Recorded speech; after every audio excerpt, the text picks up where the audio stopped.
When I was 5 years old, I've had the first great love of my life.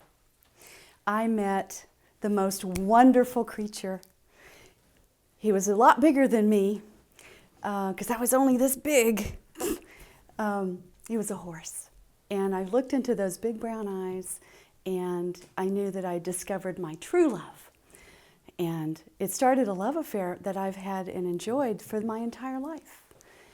That's right, I'm an animal lover. I have a passion for animals, and what I love is that I know that I'm standing here before you with my heart in my hand, literally, because I'm going to tell you a story that you may have trouble understanding or relating to, but if you love animals, I'm betting that you will.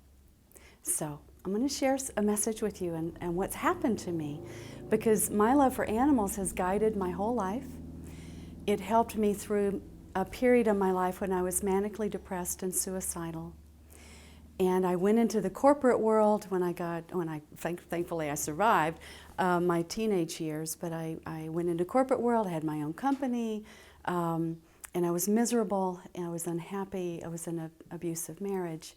And when I ended all of that, I said, what do I want to do with my life? What brings me joy? What brings me love? What touches me? And the truth is that animals have always touched me. And so I've made my life's work and my passion and my mission is to help animals all over the world. And so if you love animals like I do, and I hope you do, then I want to teach you some secrets that I've learned about communicating with them.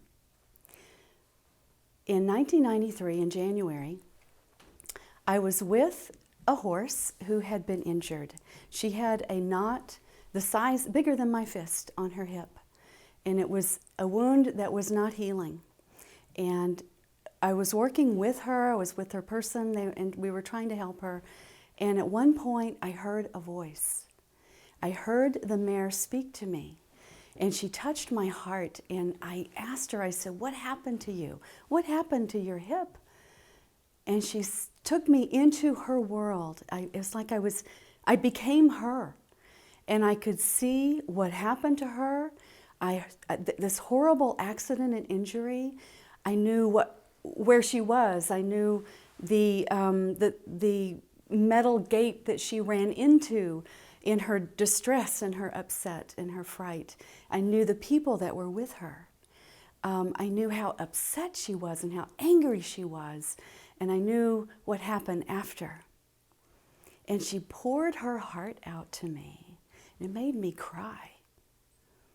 And when she finished telling me her story, she took a big breath and she let it all go. And that knot on her hip, literally before our eyes, dissolved. It disappeared. She was fine. And that started a whole new life for me. And what I'd like to do is welcome you into my world as a leading expert animal communicator. I'm Val Hart. I've been called the real Dr. Dolittle, animal communicator to the stars. I'm a best-selling author. I'm a leading expert in my field. And what I want is for you, if you love animals, I want you to see and know them like I see and know them. I want you to be able to connect to them. And I want you to know that they are master teachers. They are gurus, they are healers, they are guides, they are angels in disguise. And you may not even know who you're living with. But if you will connect with them and open your heart, they will be happy to tell you and help you. And I believe that all of the relationships in our lives, the people in our lives that are drawn to us, the animals who are drawn to us, there is no accident who we connect with. Because who we connect with are who I believe, and I call them in my world, our soulmates. They're soulmates because they're here to help us grow and heal and evolve and become the extraordinary beings that we truly are, making the difference in our lives that we're here to make. And your animals are spiritual beings, just like you are. You're disguised as a human, like me, and your animal is disguised as a dog or a cat or a horse or whatever you're living with, or swimming in the oceans with, or sharing our planet with. connecting with them and exploring the wonderful and magical world of animals and animal communication will open a whole new world for you. And I believe when you do this, it will transform your life. Your life will never be the same.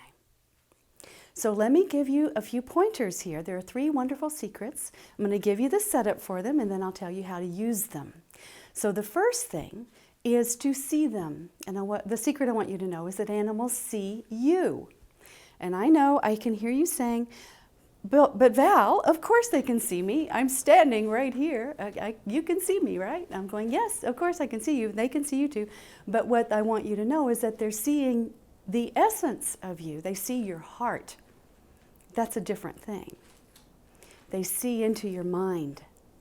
What you hold in your mind's mental monitor, they can see. So whatever you focus on, whatever you are imaging, they can see that. Did you know that? It's pretty cool, isn't it? So if you're imaging something and they look and pay attention, they can see what you're thinking about. Cool. There's a wonderful movie, Avatar. It's one of my favorite movies. And in Avatar, the Na'vi say something that really resonates and expresses this point. The Na'vi say, I see you. And what it means is they see your truth, your essence, your spirit, your energy. They see the heart of you. It's not about the physical form. And so what I'm going to invite you to do is that when you look at your animal, see them. See their heart. See their truth. See their essence as spiritual beings that share your world, that share the planet, that have been drawn to you as your soulmate. The second thing I want you to know is that they hear you. I know, I'm psychic, I can hear you thinking, but Val, of course they can hear me, unless they're deaf, right? Well, guess what? They can still hear you, even if they're deaf, because they're hearing subtly. They hear your energy, they hear your thoughts. They hear the resonance in your body. They hear you, they hear the heart of you. They can hear your blood rushing through your veins. They can hear you. So they can also hear the words coming out of your mouth. And what they'll do is they'll look at your mental monitor, they see that, and then they listen to your words, and then they're going, does this make sense? So whatever they're saying really doesn't match, or maybe it does, with what you've got in your mind. And that's a clue to what's coming up, so hang with me. So they hear you, okay? So see you, hear you. And the third thing is that they feel you. And by feeling, I don't mean touching you, I mean they feel you, your feelings, your emotions, your energy in motion, and wherever it is stuck in your body or how your body's expressing your feeling, they feel your grief, they feel your sadness, they feel your stress, your tension, your worry, they feel your happiness, your joy, your lightheartedness, your playfulness. And they can connect with you, connect with you by feeling. Feeling and emotion is the energy that we share with the world around us. We're broadcasting it all the time.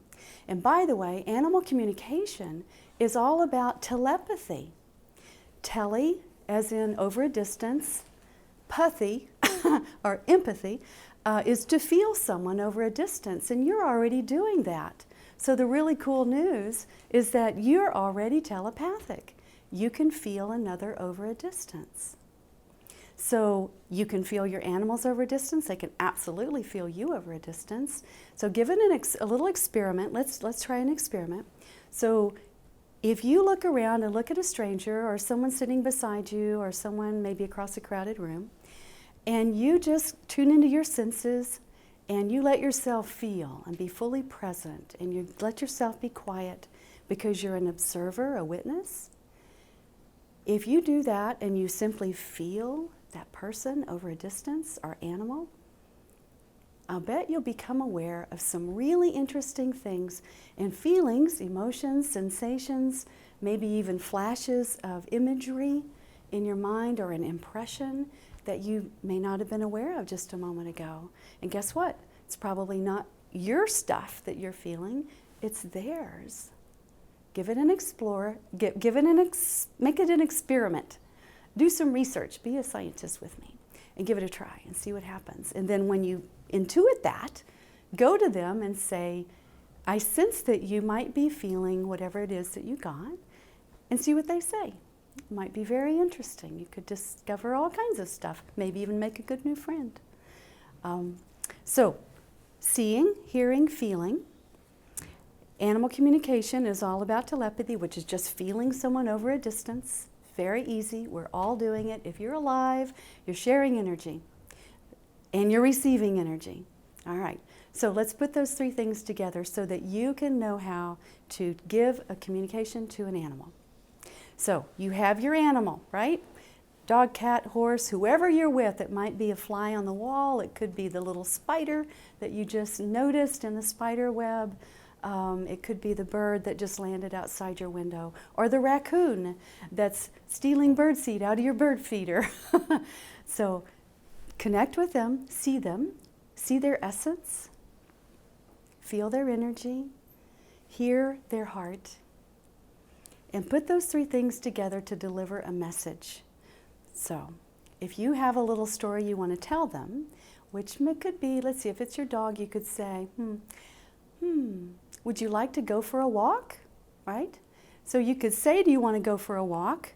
But if you image it, and you image yourself, oh my God, let's get your leash. Let's go out and take a wonderful walk, and let's go to the park, and let's meet other doggies, and let's play, and let's have a great time. And wouldn't that be fun? You don't even, honestly, even need to say it. But if you said it, and you imaged it, and you felt the joy of it, and like you were actually doing it, guess what? Your dog's with you in a heartbeat. They already know. In fact, you could even try not saying or doing anything. You're sitting there and you're just thinking it and sharing it with them, and see how they react and respond. And I promise you, it's going to be quite interesting. You will know beyond any doubt that your animal gets you. They're listening, they're paying attention. So give it a try. The next thing you want to know is that true communication is two-way.